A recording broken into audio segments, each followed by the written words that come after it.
Good morning, everyone. My name is Ashutosh, and I once again welcomes you all to the Study Waves classes.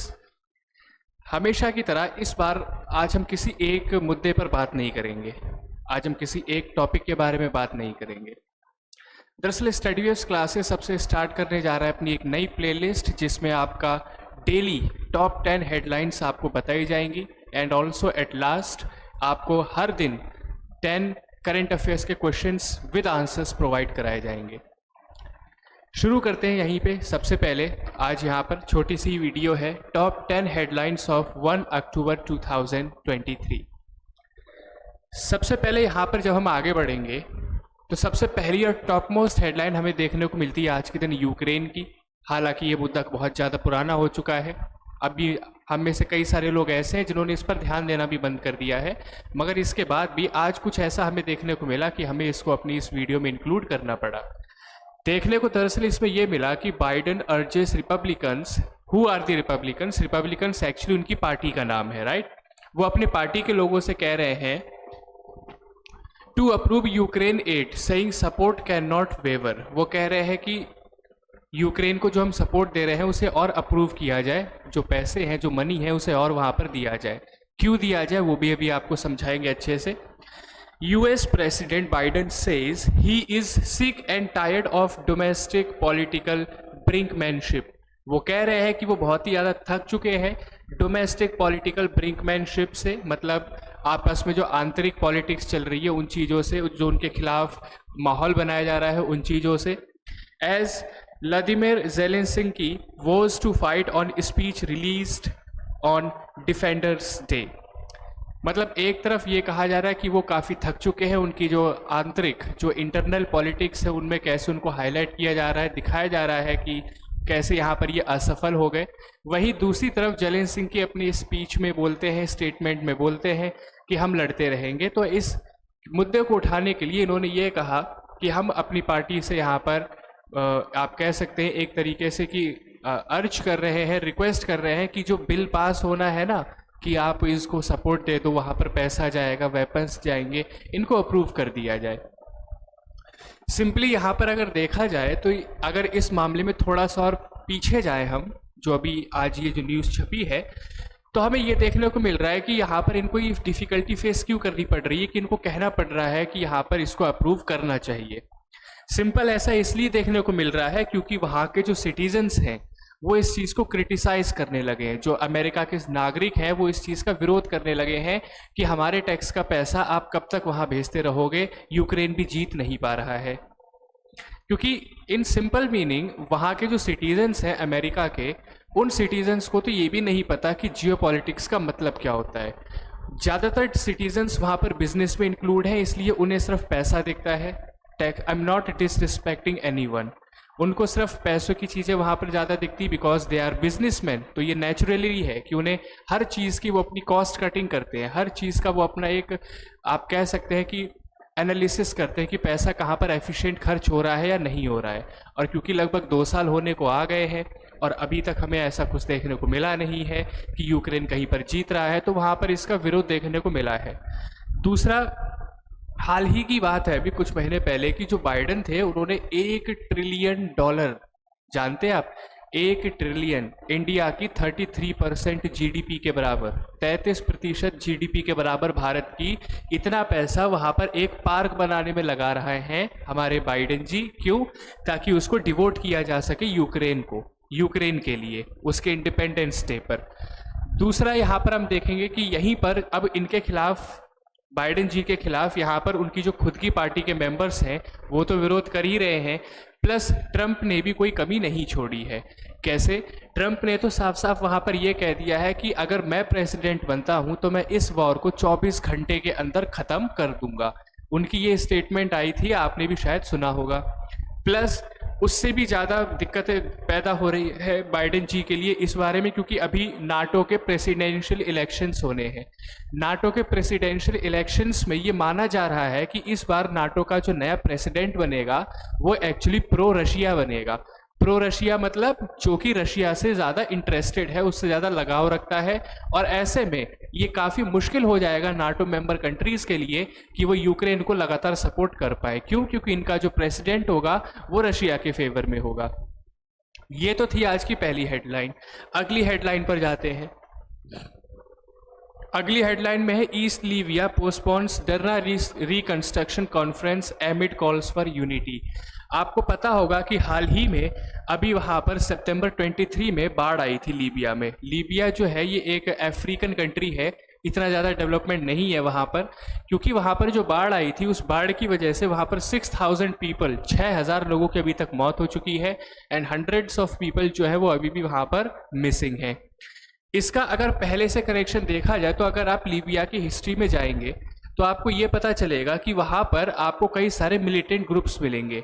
Militant groups in the sense कि जैसे आप कह सकते हैं कि जैसे बहुत समय पहले हमारे यहाँ पर नॉर्थ ईस्ट रीजन में हुआ करता था। मतलब लोग आपस में सोशली डिवाइडेड थे, क्लैशेस होते थे, वायलेंस होते थे, जो कि कुछ हद तक अभी कम किए जा चुके हैं मगर अभी भी देखने को मिलते हैं। और क्योंकि वहाँ पर अभी बाढ़ की स्थिति आई हुई है तो इस स्थिति को वहाँ पर कंट्रोल करने के लिए वहाँ पर सीधे सीधे इन्होंने ये बताया कि कॉल्स फॉर यूनिटी। वहाँ पर जो राइवल गवर्नमेंट्स हैं, राइवल गवर्नमेंट्स मतलब जो गवर्नमेंट्स अभी एक दूसरे के खिलाफ काम कर रही हैं, जैसे फॉर एग्जाम्पल कि अगर हम अपनी कंट्री का एग्जाम्पल ले लें तो कांग्रेस एंड बीजेपी, देखा जाए तो ये दोनों हमेशा एक दूसरे के अगेंस्ट में रहती हैं। तो कुछ ऐसा ही वहाँ पर है कि वहाँ की जो पॉलिटिकल पार्टीज़ हैं वो भी ऐसे ही अगेंस्ट में है और यहाँ पर अर्ज किया गया, उनसे दरख्वास्त करी गई कि rival governments urge to work together, कि हमें यहाँ पर एक साथ काम करने की ज़रूरत है कि यहाँ पर जो भी ये डिज़ास्टर हुआ है इस डिज़ास्टर को अच्छी तरीके से इससे रिकवर किया जा सके। लीबिया को हमने यहाँ पर इसलिए चुना है क्योंकि बाढ़ तो लगभग हर कहीं पर आ रही होगी, इतना बड़ा दुनिया है, कहीं ना कहीं तो होंगे ही हालात, बट हमने लीबिया को यहाँ पर इसलिए चुना because of its strategic location. Libya की यहाँ पर जो लोकेशन है वो बहुत ही ज़्यादा मायने रखती है। क्या मायने रखती है ये ज़रा आप लोग कमेंट्स में बताएं एक बार, ताकि सभी को पता चले। अगली हेडलाइंस पर आएंगे हम यहाँ पर, तो उसमें हमें पता चलता है Beijing mixed message leave businesses questioning investments for China in China. कि बीजिंग जो प्रेसिडेंट शी जिनपिंग है प्लस उनके जो अदर मिनिस्टर्स हैं उनकी जो स्टेटमेंट्स आई हैं अभी तक वो काफ़ी ज़्यादा कंफ्यूजिंग स्टेटमेंट्स आई हैं। Confusing statements in the sense कि उनसे कुछ क्लियरली पता नहीं चल रहा है कि अगर हम वहाँ पर इन्वेस्टमेंट करेंगे तो उनके फ्यूचर प्लान्स क्या हैं। क्योंकि अभी जनरली आपने वहाँ की रिपोर्ट्स देखी होंगी, उसमें आपको ये पता चला होगा कि वहाँ पर एक बहुत ही बड़ा इकोनॉमी बबल बनने वाला है। अब आप कहेंगे सर ये इकोनॉमी बबल क्या होता है? दरअसल इकोनॉमी बबल एक वैसी इकोनॉमी होती है जिसकी फीचर्स जो होते हैं या फिर आप कह सकते हैं कि जिसके जो संकेत होते हैं वो एक बबल की तरह होते हैं, गुब्बारे की तरह होते हैं। कैसे? जैसे बबल गुब्बारा, उसमें अगर हवा भरते रहो तो वो बढ़ता जाता है बढ़ता जाता है, और भरते रहो भरते रहो भरते रहो तो एक स्टेज ऐसा आएगा कि वो गुब्बारा फट जाएगा। कुछ ऐसी ही स्थिति यहाँ पर चाइना की इकोनॉमी की अर्थव्यवस्था की देखने को मिली है। क्यों देखने को मिली है ये स्थिति, इसके बारे में हम बताएंगे। क्योंकि वहाँ पर प्रोडक्शन जो है वो काफ़ी ज़्यादा किया गया। आपको पता होगा कि जो चाइना की जो अर्थव्यवस्था है, जो इकोनॉमी है, वो ज़्यादातर अपनी रियल इस्टेट बिजनेसेस पर डिपेंड होती है। रियल इस्टेट बिजनेस मतलब जैसे फ्लैट्स बनाना, घर बनाना, इस पर ज़्यादा डिपेंडेंट होती है। अब इन्होंने किया क्या, इन्होंने फ्लैट्स कई सारे बनाए, अनगिनत फ्लैट्स बनाए, अनगिनत घर बनाए, ठीक है। इससे क्या हुआ? प्रोडक्शन हुआ। प्रोडक्शन हुआ तो सिंपल सी बात है कि जीडीपी बढ़ेगी, right. But problem arises, problem यहाँ पर आती है कि आपने प्रोडक्शन तो कर दिया, आपने उसमें पैसा तो लगा दिया, मगर उसे खरीदने वाला कोई नहीं है। तो एक तरीके से ये देखा गया कि आपने जो पैसा लगाया वो पैसा वहाँ पर वहीं पर रुक गया। वो आपका बन गया NPA, नॉन परफॉर्मिंग एसेट। इसका मतलब होता है कि एक वो संसाधन जिसमें आपने पैसा लगाया पैसा कमाने के लिए, मगर वो आपको पैसा कमाकर नहीं दे पा रहा है, ठीक। जब भी ऐसा होगा तो आपने देखा होगा चाइना में कई सारी गोस्ट सिटीज़ हैं। Ghost cities in the sense कई सारे ऐसे शहर हैं जो पूरे के पूरे वहाँ पर खाली पड़े हुए हैं, वहाँ पर कोई नहीं रहता।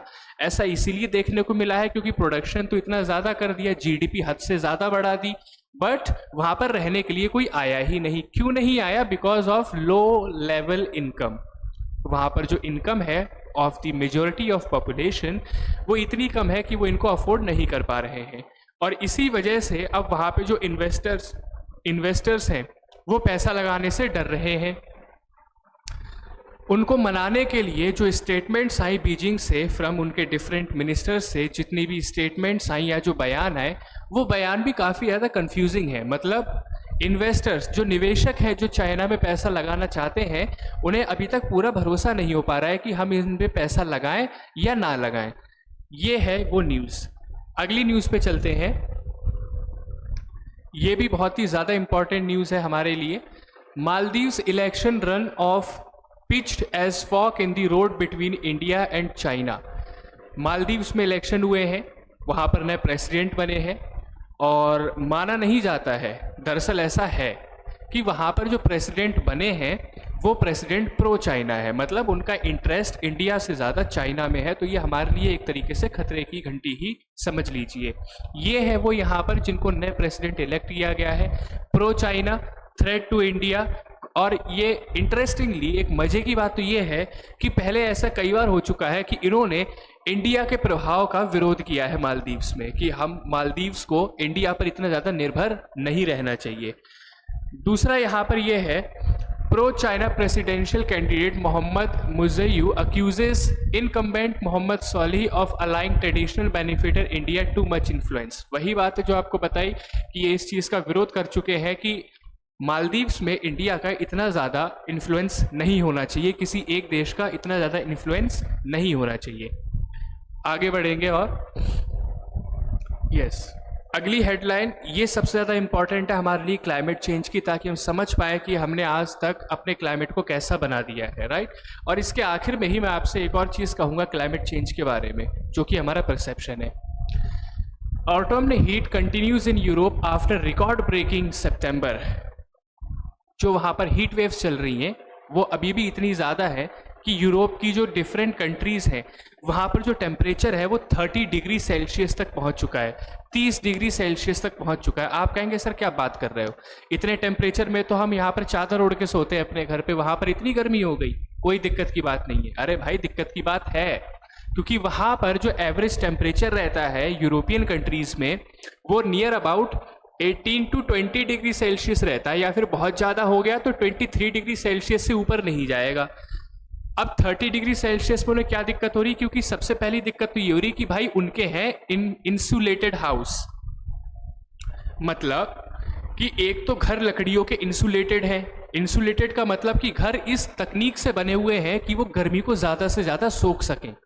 तो अब आप बताइए कि क्या उस घर में रहना आसान होगा इस टेम्परेचर पे? नहीं होगा। दूसरा रीज़न यहाँ पर यह है क्योंकि वो ठंडे इलाके वाले देश हैं, ठंडे रीजन वाले देश हैं, तो वहाँ पर लोगों के पास कोई भी एयर कंडीशनर नहीं है। तो एक तो घर ऐसा जो कि गर्मी को सोख रहा है, दूसरा घर में कोई भी एसी नहीं। तो बताइए वहाँ पर ज़िंदगी कैसी होगी? बहुत ही ख़राब होगी। पिछले महीने की ही न्यूज़ है कि वहाँ के जो इंग्लैंड के जो एलीट सोल्जर्स होते हैं, आपने भी देखे होंगे एलीट सोल्जर्स, वो सिपाही इंग्लैंड के जो लाल कलर की ड्रेस पहनते हैं, ऊपर काली कलर की लंबी सी टोपी होती है। अभी पिछले महीने की बात है कि 30 डिग्री सेल्सियस पे वो सिपाही बेचारा बेहोश होकर गिर पड़ा था। आप में से कई सारे लोगों को हंसी भी आएगी, सर 30 डिग्री सेल्सियस में कौन बेहोश होकर गिरता है? बिल्कुल सही बात है, हम नहीं गिरते क्योंकि हमारी आदत है, वी आर अडेप्टेड। हम यहाँ पर सीख चुके हैं कि कैसे रहना है, हमारे जो शरीर है उसने अपना लिया है इस टेम्परेचर को, मगर वहाँ पर नहीं अपनाया है। ठीक, वहाँ पर जो टेम्परेचर मैं आपको बता चुका हूँ 18 से 20 डिग्री सेल्सियस है, 23 डिग्री सेल्सियस ही रहता है। तो ऐसे में 30 डिग्री सेल्सियस जो है वो काफ़ी एबनॉर्मल है। फॉर एग्जाम्पल, और भी आसान भाषा में समझाने के लिए अगर आपसे कहूँ तो इनका जो 30 डिग्री सेल्सियस है ना, वो हमारे लिए 48 डिग्री सेल्सियस के बराबर है। अब आप जहाँ तक अच्छे से समझ गए होंगे। दूसरा, जैसा कि मैंने कहा था कि यहाँ पर मैं आपको बताऊंगा परसेप्शन के बारे में, तो आपने कई बार यहाँ पर ये सोचा होगा कि अच्छा हमें अर्थ को बचाना है, राइट, हम अर्थ के लिए ये कर रहे हैं, सेव अर्थ। हम जब भी बात करते हैं अपने क्लाइमेट को बचाने के लिए तो पोस्टर में ज़्यादातर अर्थ को बीमार दिखाया जाता है और हम ये मानते हैं कि हमें अर्थ को बचाना है। क्वेश्चन अराइजेस, यहाँ पर एक क्वेश्चन ये है कि क्या वाकई में हमें अर्थ को बचाना है? क्या वाकई में हमें अर्थ को बचाना है या फिर हमें खुद को बचाना है? क्योंकि सोचने वाली बात है, जब ह्यूमंस नहीं थे उससे पहले भी अर्थ थी। अर्थ तब भी थी जब यहाँ पर एक भी सिंगल फॉर्म ऑफ लाइफ नहीं थी, कोई भी जीवित प्राणी नहीं था, तब भी अर्थ थी। अर्थ तब भी थी जब मीचियोर गिरने से डायनासोर खत्म हो गए थे। अर्थ आज भी है जब हम हैं, और अर्थ तब भी रहेगी जब हम विलुप्त हो जाएंगे। तो यहां पर सीधी सीधी समझने वाली बात यह है कि हमें अर्थ को नहीं बचाना है। अर्थ तब भी थी, आज भी है और आगे भी रहेगी। हमें खुद को बचाना है। क्यों? क्योंकि वो हम ही हैं जिसको असर पड़ेगा अर्थ में बदलाव आने से। अगर अर्थ के क्लाइमेट में कुछ भी बदलाव आता है तो उसका सीधा असर हम पे पड़ता है, किसी और पे यहाँ पर नहीं पड़ेगा। दूसरा रीजन यहाँ पर आपको बताते हैं वो ये कि इंसुलेटेड हाउस, जो कि अभी आपको बताया था, वहां पर होते हैं, यहाँ पर नहीं होते। यहाँ पर हमारे जो ज़्यादातर हाउस होते हैं वो सीमेंटेड हाउस होते हैं, आपने देखे होंगे। इवन आपने देखा होगा कि जब भी आप हिमाचल, उत्तराखंड या जम्मू कश्मीर में जाएंगे तो वहां पर आपको ऐसे ही रीजन मिलेंगे, राइट। आगे बढ़ते हैं। ताइवान्स न्यू सबमरीन, यस, ये भी सबसे ज्यादा इंपॉर्टेंट न्यूज है जो आज आई है। Taiwan new submarine will be mixed blessing. Taiwan ने अपनी पहली डोमेस्टिकली बिल्ड सबमरीन बनाई है जिसका नाम इन्होंने रखा है हाई कून। टेक्निकल अचीवमेंट्स है but only modestly contribute to islands defence, अपने डिफेंस के लिए। अब यहाँ पर सोचने वाली बात यह है कि सर ये सबमरीन बनने से हमारी ज़िंदगी पे क्या असर पड़ेगा? हर देश अपनी सबमरीन बना रहा है, असर पड़ेगा। असर ये पड़ेगा क्योंकि सिंपली आपने सुना होगा इस खबर के बारे में कि 2025 या 2026 में चाइना जो है वो ताइवान पर अटैक करने वाला है, राइट, आपने सुना होगा। दूसरा यहाँ पर ये भी देखा जाएगा कि सबमरीन जो है उसमें यूएस का बनाने का मेजर रोल रहा है। अब जब बात यहाँ पर ये होती है कि आप बताइए, जब ताइवान के सपोर्ट में यूएस है, यूएस खुलेआम ये कहता है कि ताइवान पे अगर अटैक हुआ तो हम शांत नहीं बैठेंगे, और 2025-26 में अगर चाइना अटैक कर देता है ताइवान पर तो अमेरिका उस वॉर में आएगा। अब जब अमेरिका उस वॉर में आएगा तो बाकी नेशंस भी उस वॉर में आएंगे, उनको आना पड़ेगा क्योंकि अमेरिका कहेगा उनसे आने के लिए।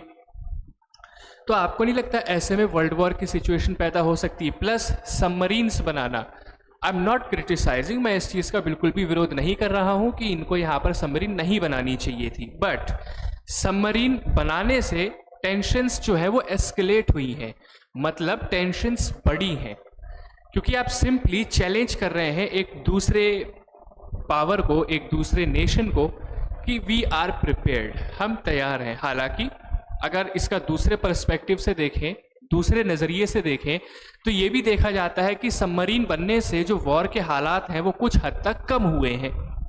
आप कहोगे कैसे सर, हथियार बनाने से जंग तो बढ़ती है, कम थोड़ी होती है। दरअसल एक्चुअली ये कि सबमरीन बनाने से ताइवान की पावर बढ़ी, ऑफ कोर्स बढ़ी। अब आप ही बताइए कि जब भी किसी व्यक्ति की ताकत बढ़ रही होती है तो कितने % चांस है कि आप उस पर हमला करेंगे? मेरे ख्याल से आप समझ गए होंगे मेरा जवाब, आंसर और क्वेश्चन भी। दूसरा यहाँ पर सबसे जानने वाली बात यह है कि अमेरिका कहता तो है कि हम ताइवान के साथ हैं, मगर आपको ये जानकर हैरानी होगी, अगर आप इतिहास में जाएं तो आपको ये जान के हैरानी होगी कि ताइवान अभी तक यूनाइटेड नेशन का मेंबर नहीं बन पाया है। क्यों नहीं बन पाया है? क्योंकि पहले था, बाद में इसको यूनाइटेड नेशन के मेंबरशिप से हटाने वाला जो देश था वो खुद अमेरिका है। दूसरा, अगर अमेरिका इतना ही सपोर्ट करता है तो देखा भी ये गया कि अभी तक अमेरिका की एक भी एम्बेसी ताइवान में नहीं है। नो सिंगल एम्बेसी, जिसको आप हिंदी में कहते हैं दूतावास। जैसे हम विदेशों में भारतीय दूतावास होता है ना, जहां पर हमारे भारतीय नागरिक जाकर अपना काम कराते हैं, अपना पासपोर्ट का, वीजा का, बिल्कुल ऐसा ही तो ताइवान में अमेरिका की कोई एम्बेसी नहीं है। दूसरा, यहां पर देखा जाए कि अमेरिका की जितनी भी कंपनी जो चाइना में अभी मैन्युफैक्चरिंग कर रही है, जो चाइना में अभी अपनी फैक्ट्रियां खोले बैठी हुई हैं, वहां पर फैक्ट्री खोलने से पहले चाइना से साफ साफ इस चीज पर हस्ताक्षर करवाए थे उन्होंने, चाइना ने, जिस पर इन कंपनीज ने ये माना था कि भाई there is only one China, one China policy मतलब कि जो ताइवान है वो भी चाइना का ही पार्ट है। एक तरफ तो अमेरिका की कंपनी ये कह रही है कि हाँ हम मानते हैं कि ताइवान आपका पार्ट है, मगर दूसरी तरफ वो कहती है कि ताइवान पे हमला किया तो देख लेना। अब आप कहोगे सर ये चल क्या रहा है? यही तो होती है जियोपॉलिटिक्स। अपने फायदे के लिए जहां पर झुकना पड़े वहां पर झुक जाओ, और अपने ही फायदे के लिए जहां पर उसको आंख दिखानी पड़े तो आंख दिखा दो। It means that in geopolitics या फिर पॉलिटिक्स में अगर आप सिर्फ एक ही तरफ खड़े हैं तो आपका कुछ नहीं हो सकता। आपको समय समय पर अपनी साइड बदलनी पड़ेगी, और जो समय समय पर अपनी साइड बदलता है अपने खुद के फायदे के अनुसार, यकीन मानिए फायदा भी उसी का होता है। ठीक, आगे बढ़ते हैं। यस, सेमीकंडक्टर चिप्स का आपने बहुत ज़्यादा क्राइसिस सुना होगा कि हमारे यहाँ पर बहुत ज़्यादा सेमीकंडक्टर क्राइसिस देखे जा रहे हैं। जैसा कि आप में से कई लोग ऐसे होंगे जिन्होंने अभी अपनी नई कार खरीदने का मूड बनाया होगा। जब आप शोरूम में गए होंगे तो उन्होंने आपको बताया होगा कि अरे वो तो अगले 6 या 7 महीने बाद आएगी। क्यों? क्योंकि अभी चिप के क्राइसिस चल रहे हैं। आपको पता है ये क्राइसिस एक्चुअली क्यों हो रहे हैं? ये है इसकी असली जड़। Despite China US dialogue, semiconductor supply chain remains uncertain. अब यहाँ पर सीधी सी बात यह है कि चिप क्राइसिस जो है वो बढ़ता जा रहा है, क्योंकि मोस्टली जो चिप्स बन के आ रही हैं वो चाइना से बन के आ रही हैं। अब चाइना से अपनी डिपेंडेंसी को कम करने के लिए जो अमेरिका है उसने कई सारे रिस्ट्रिक्शंस लगा रखे हैं, जिस वजह से जो दुनिया है वहाँ पर इनकी सप्लाई पे असर पड़ा है। आप कहेंगे सर क्यों लगा रहे हैं रिस्ट्रिक्शंस जब परेशानी हो रही है? तो आपको याद होगा अभी कुछ समय पहले मैं यहाँ पर ताइवान का केस आपके साथ डिस्कस कर रहा था कि वहाँ पर बहुत ही जल्द ताइवान पर हमला होने वाला है। तो सिंपल सी बात है कि जब चाइना ताइवान पर हमला करेगा तो बाकी देश जो हैं वो भी चाइना पर हमला करेंगे अगर आए तो क्या आपको लगता है कि जिस चाइना पर जो देश हमला करेगा चाइना उसे सेमीकंडक्टर चिप्स दे देगा? बिल्कुल नहीं देगा ना।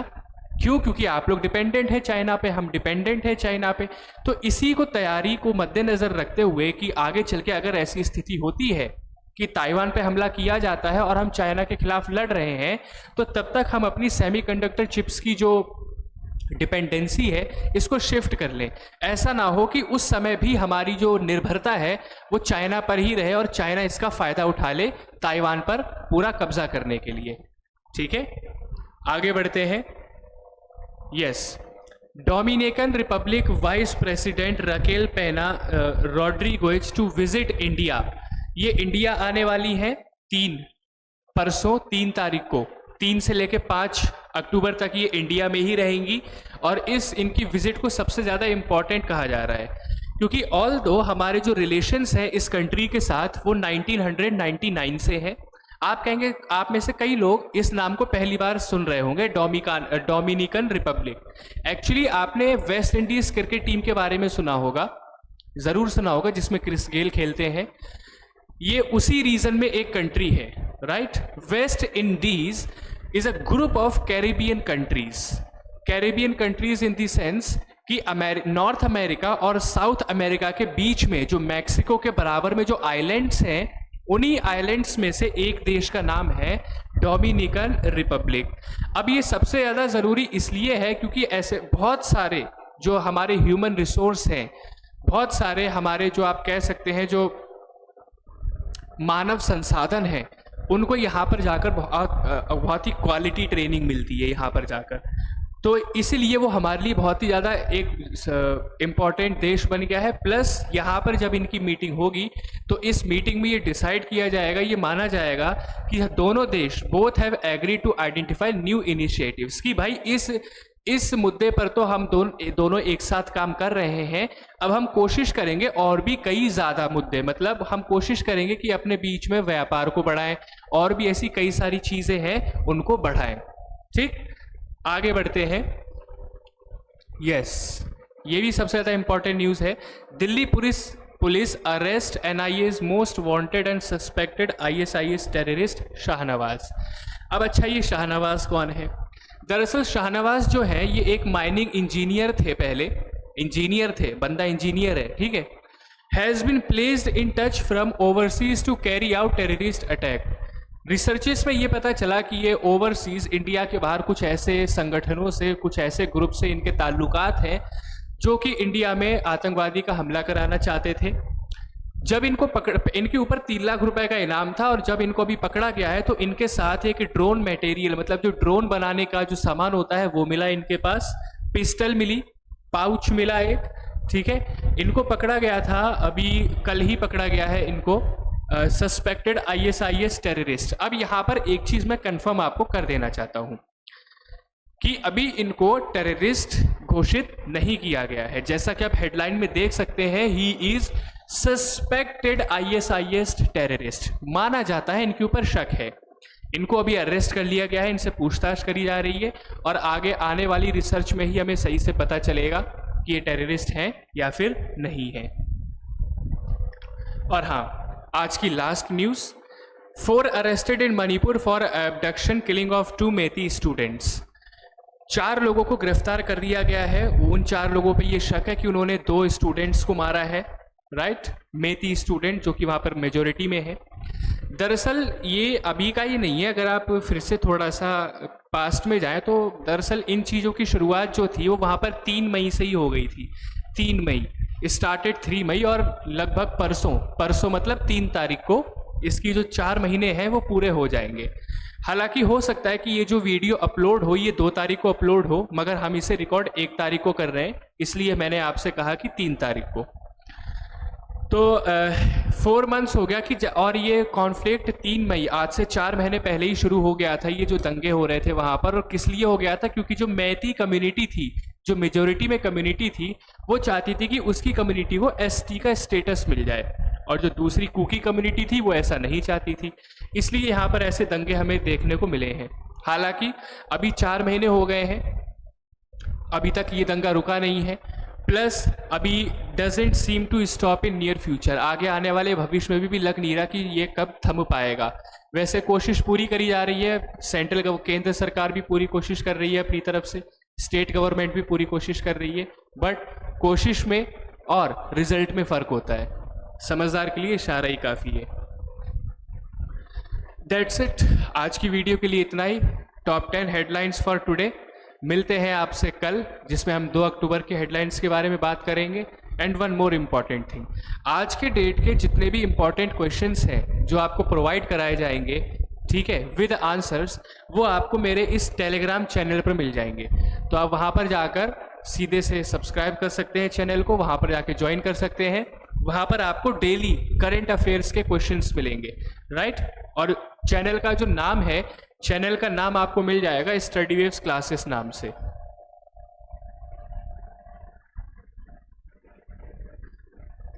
स्टडी वेव्स क्लासेस नाम से आपको नाम मिल जाएगा। आप टेलीग्राम पे जाइए आराम से, वहाँ पर ज्वाइन कीजिए, और डेली आपको वहाँ पर करंट अफेयर्स के मटेरियल्स मिलते रहेंगे। मिलते हैं अपनी अगली क्लास में, तब तक के लिए keep learning and keep growing and have a very nice day. Thank you.